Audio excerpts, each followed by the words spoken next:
Before the Dharma talk, I offer you a short guided practice. Very, very simple.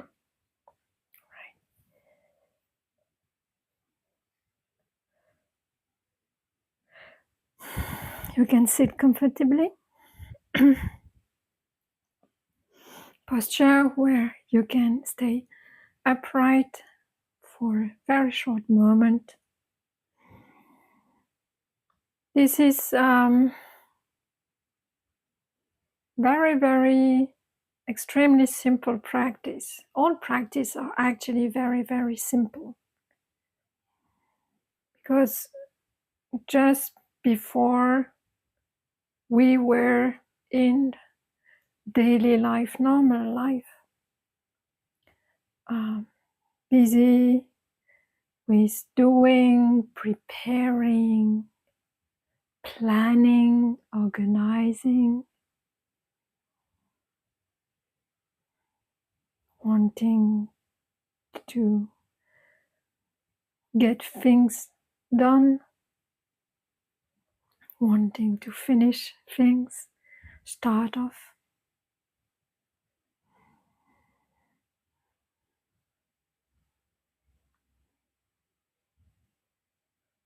So the mind was just busy thinking, doing its stuff. And when we sit still, then we change the focus from inside out, like in daily life, and we bring it back inside. We use the body as a container. And we shift back our attention from looking out, searching out, to bringing the attention back in. And for that, we use the body. So we don't want the mind we don't want to force it to stop its natural mental activities.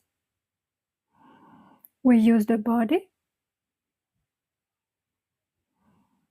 You can close your eyes.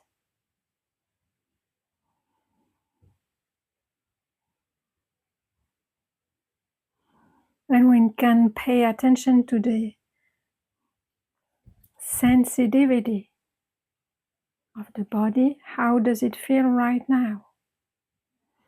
We kind of use the body to make the mind busy, but another kind of busy.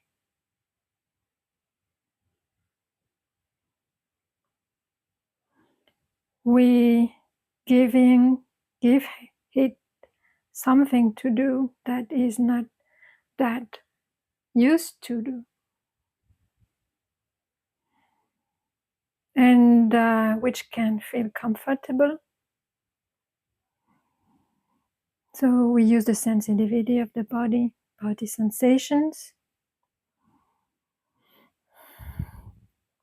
And we use something that is always there, that we can attune to.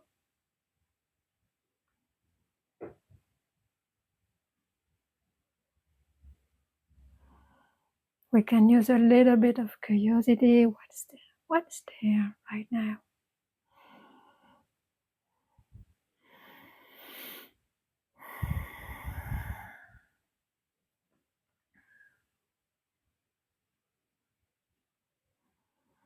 So we might have a general feeling of the body from head to toes, left, right, front, back.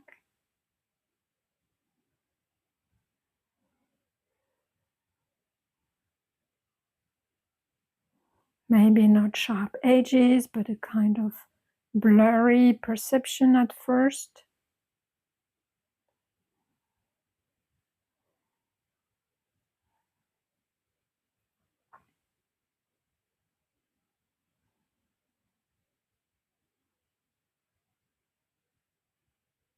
It's an invitation to sense what's inside.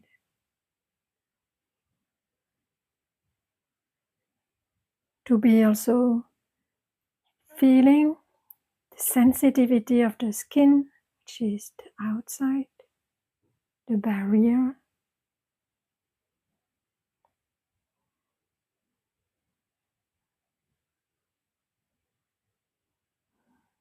And we can invite a bit of relaxation, not dropping completely the body, but feeling where it's a bit more tense. We can start by being sensitive to the face. Relax the jaws, relax the eyes, relax the tension in the forehead, in between the eyebrows. Make the forehead smooth and wide.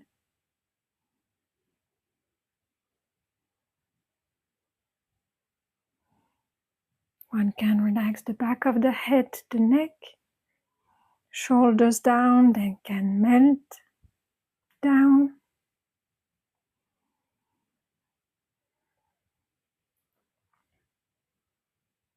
We don't need to hold our arms.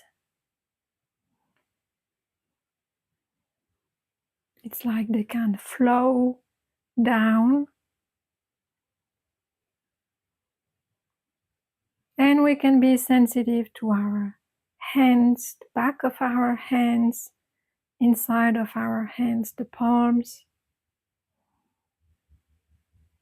And the hands are often very tense, used all the time, grabbing objects. Also used for language expression. They don't need to be used, they can relax.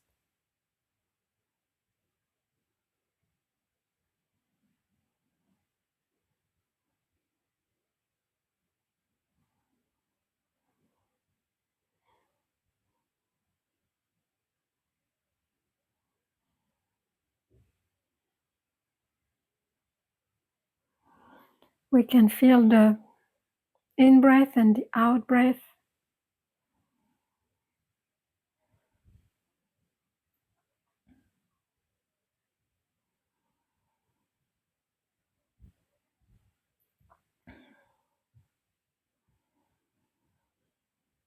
Maybe we don't have to be specific, just a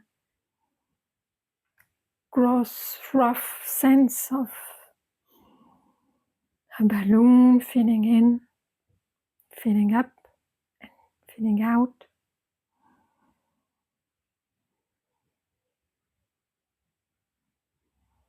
Can we relax just a bit the diaphragm down?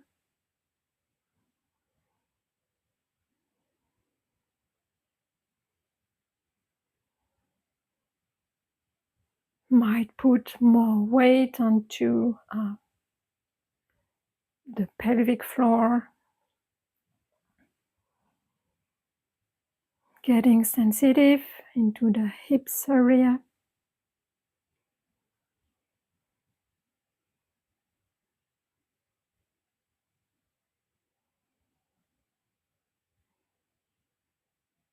The breath can be felt in the belly, in the pelvic area, into the hips, in the back of the spine.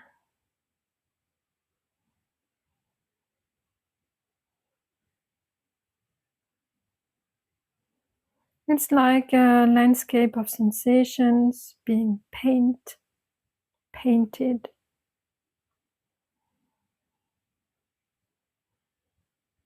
And an invitation to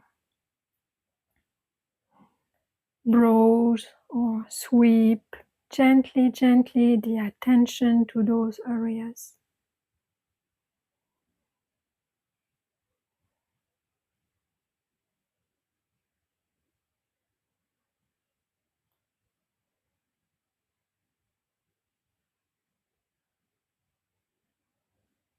because there is this shift of attention from the outside to the inside world, then the body can relax and start to feel comfortable.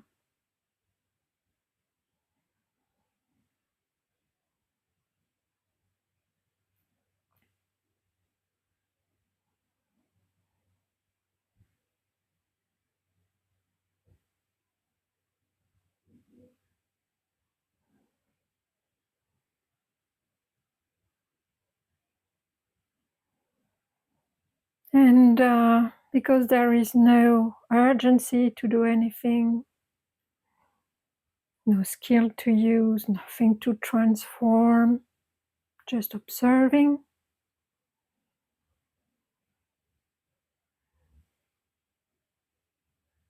then the mind starts to calms down.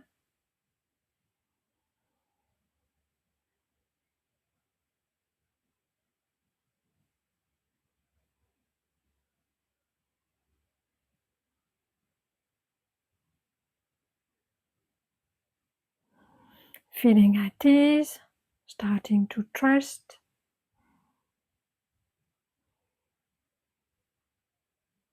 the means, which is that meditation of the body. And we can invite to probe the heart,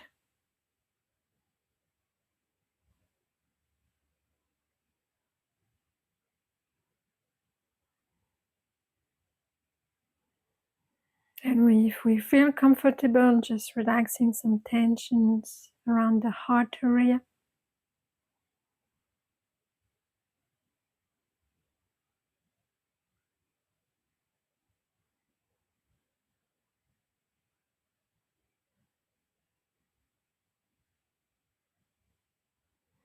Expand more a bit around the plexus area, around the ribs.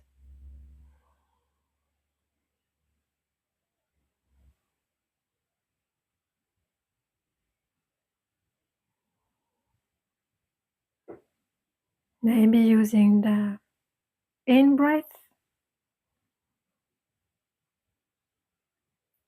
to highlight, to ease up this area.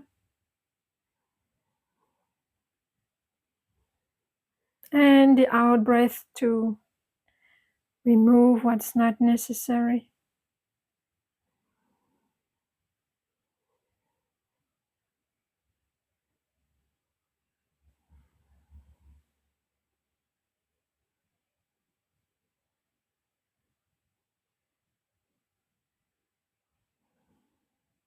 Breathing out the tensions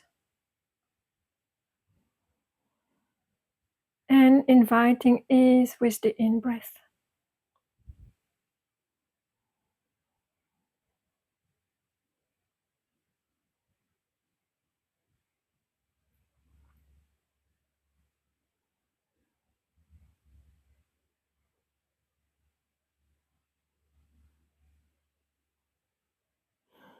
And whenever you're ready, you can slowly open your eyes, come back.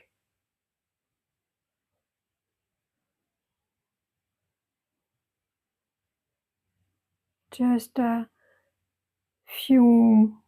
a few moments for yourself, you can try to remember how it was before we started this short meditation, and how does it feel now?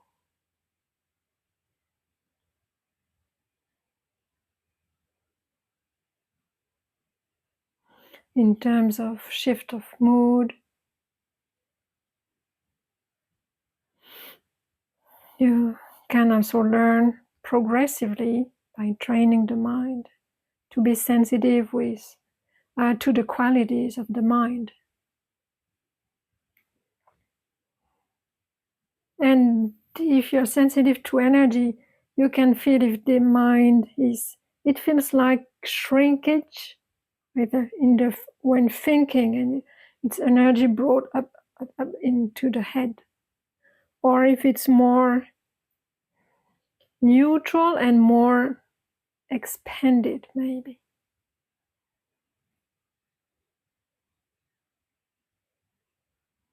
And if you want to probe,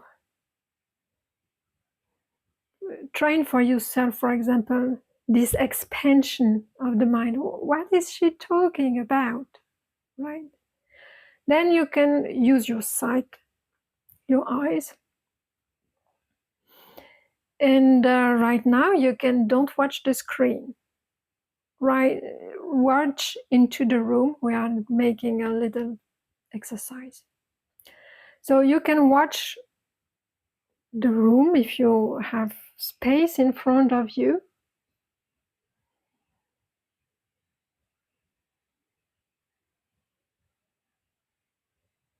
You just defocalize the eyes, like you want to see also on the left and right. And that means that the vision to the far is actually blurred. You do not fixate any object, but you are actually trying to kind of size or see or be sensitive to the space in the room, which is invisible actually.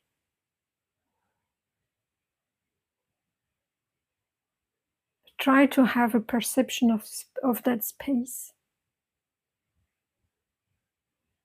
in the room.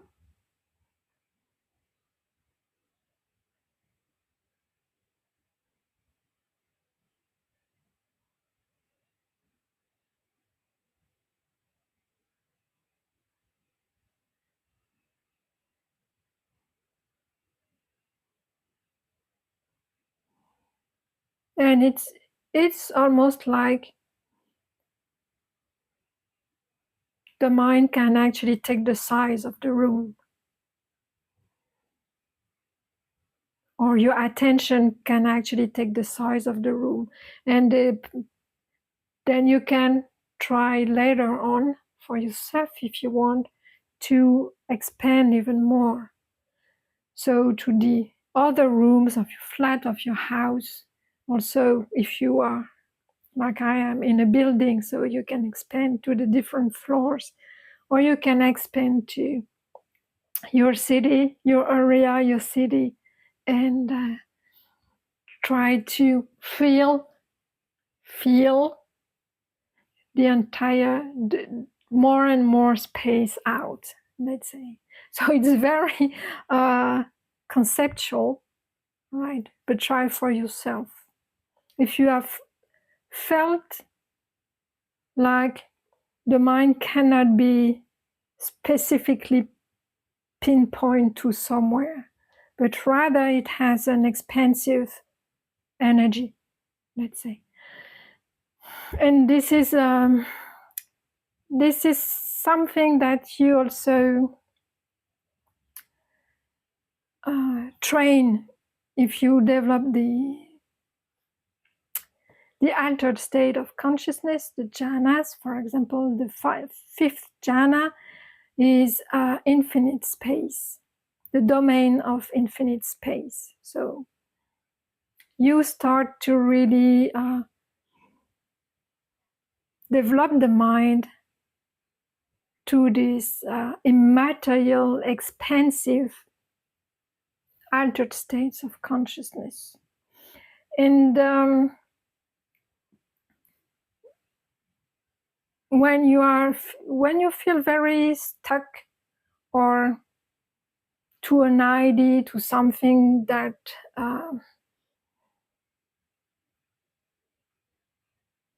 is causing stress,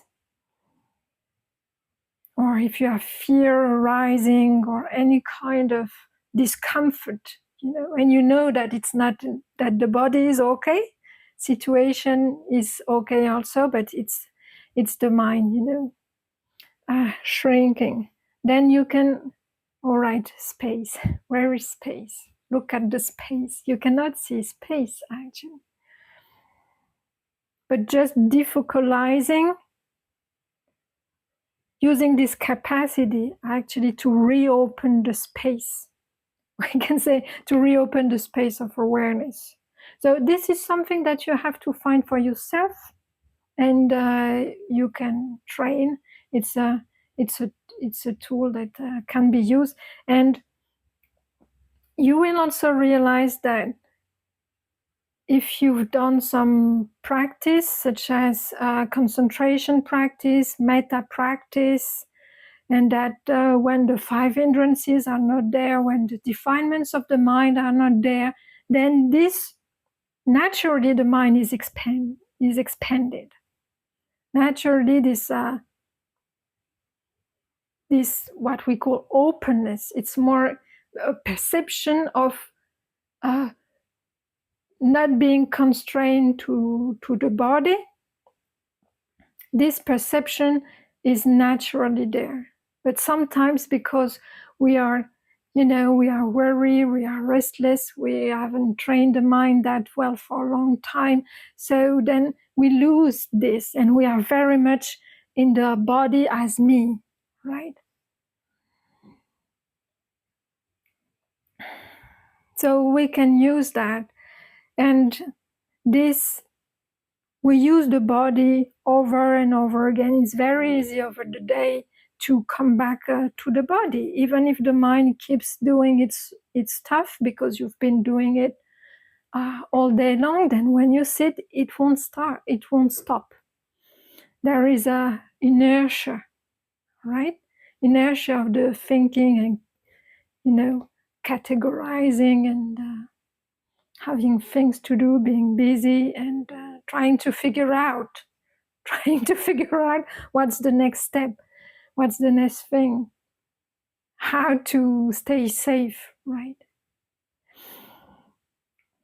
And therefore we use the body to make the mind busy and to be sensitive to feel the feelings, and therefore the minds start to get attuned to the energies of the body.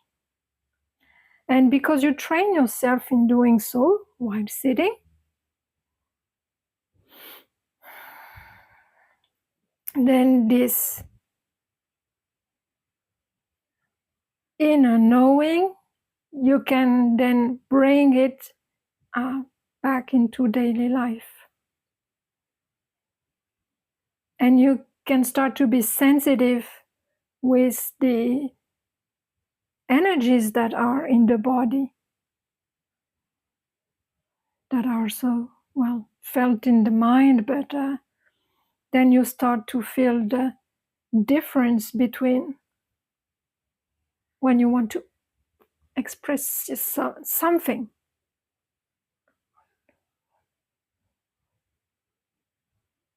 This is different energy. This one you cannot see, very different energy of the body. This one,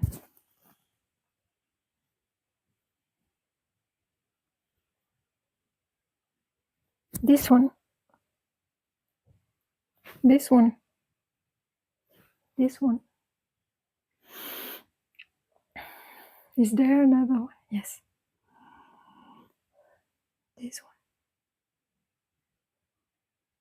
Calming down.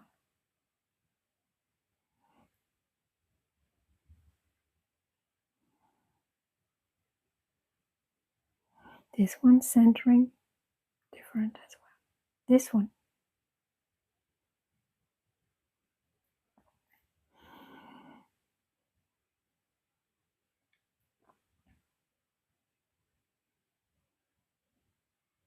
Then maybe after some training,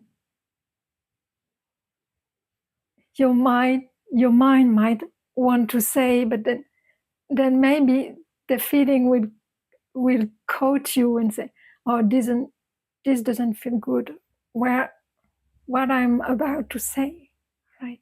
Okay, come back. Calm down. Those practices are totally amazing. And there was a friend, we were talking, and he said, and this has been a recurring comment from many of you, that since I've done the practice, sitting in isolation, like spending time alone, spending time watching the mind, watching the body, then I see other people completely differently. It's like now I know how to live among my peers. Now I'm able to live with my fellow human beings. Before that, I would judge, I would have resentment, I would be annoyed, I would want to get rid of them, even family members. All right, just to have my own peace. And now, after, I don't know, 2 years maybe of practice, 3 years of practice, even awareness of the body enough. I've started to, they say, I've started to want to meet people again, invite people in my life and allow them to be who they are without judgment.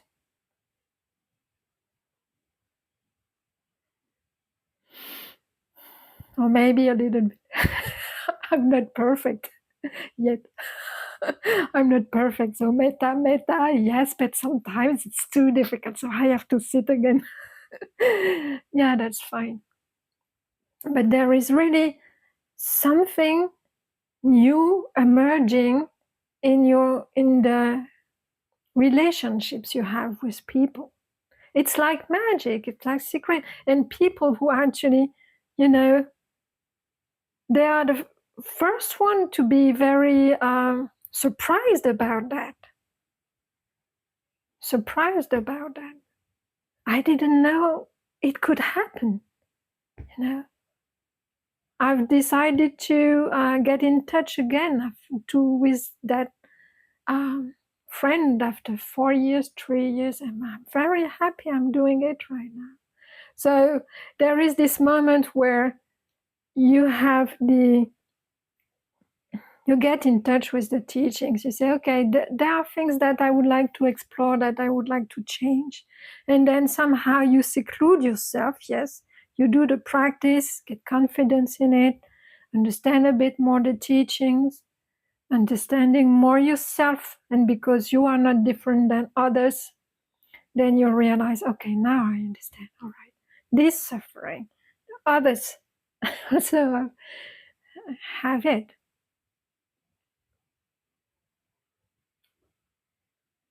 And I've always said that compassion, it's not something which is forced. It appears naturally.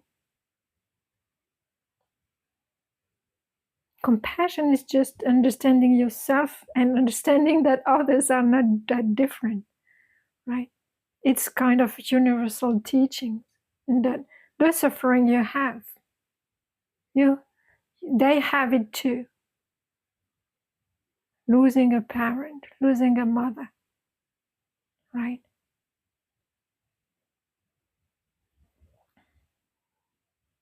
We will all lose our parents. And the intensity of the grief might be different, right? But still, maybe the specifics of the story will be different, but still, right? Even facing death, facing aging and death, all the same, all the same. So and this friendliness we also develop and cultivate through metta practice. So yes, at the beginning we have to sit and force ourselves and take the intention to cultivate and radiate metta, and it's lots of efforts at the beginning, but then it becomes a second nature.